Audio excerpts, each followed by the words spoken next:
ഓൺലൈനായി വാങ്ങിയ ഫോണിന് തകരാറുണ്ട് എന്ന് പറഞ്ഞ് പഴയ ഫോണുകൾ തിരിച്ചു നൽകി തട്ടിപ്പ് നടത്തിയ ആൾ പിടിയിൽ. ഇ കൊമേഴ്സ് സ്ഥാപനമായ ആമസോണിന്റെ പരാതിയിൽ കൂത്താട്ടുകുളം സ്വദേശി ജോർജ് സന്തോഷിനെ പോലീസ് അറസ്റ്റ് ചെയ്തു. എസ് ശ്യാംകുമാർ കൊച്ചിയിൽ നിന്ന് ചേരുന്നു കൂടുതൽ വിവരങ്ങളുമായി. ശ്യാം, എങ്ങനെയായിരുന്നു ഇയാളുടെ തട്ടിപ്പ്?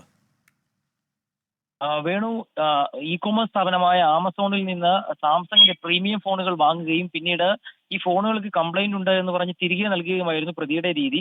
ഇങ്ങനെ 2 തവണ ഫോൺ തിരികെ നൽകി. പിന്നീട് ഇയാൾ ഈ പണം തിരികെ ആവശ്യപ്പെട്ടു, ഫോൺ വേണ്ട എന്ന് പറഞ്ഞുകൊണ്ട്. ഇതോടുകൂടി ആമസോൺ ഈ പണം തിരികെ നൽകി. പക്ഷേ ലഭിച്ച 2 ഫോണുകളും ഡ്യൂപ്ലിക്കേറ്റ് ഫോണുകളായിരുന്നു. ഇത് ആമസോണിന്റെ ടെക്നിക്കൽ വിഭാഗം കണ്ടെത്തിയതോടെയാണ് പോലീസിൽ പരാതി നൽകുന്നത്. ഇത്തരത്തിൽ ഫോണുകൾ വാങ്ങി മറിച്ചു വിറ്റ് ആഡംബര ജീവിതം നയിക്കുകയായിരുന്നു പ്രതി ചെയ്തതെന്ന് പോലീസ് കണ്ടെത്തിയിട്ടുണ്ട്. ഇയാൾക്കെതിരായിട്ട് സമാനമായ തട്ടിപ്പുകൾ എറണാകുളം പോലീസ് സ്റ്റേഷനിലും രജിസ്റ്റർ ചെയ്തിട്ടുണ്ട്. പ്രതിയെ അറസ്റ്റ് ചെയ്ത് കോടതിയിൽ ഹാജരാക്കി റിമാൻഡ് ചെയ്യുകയും ചെയ്തിട്ടുണ്ട്. തമിഴ് സിനിമയിൽ നിന്നാണ് ഇത്തരത്തിലുള്ള തട്ടിപ്പിന് പ്രചോദനം ലഭിച്ചതെന്നാണ് പ്രതി പോലീസിന് മൊഴി നൽകിയിരിക്കുന്നത്. എസ് ശ്യാംകുമാറാണ് കൊച്ചിയിൽ നിന്ന് വിവരങ്ങൾ നൽകിയത്.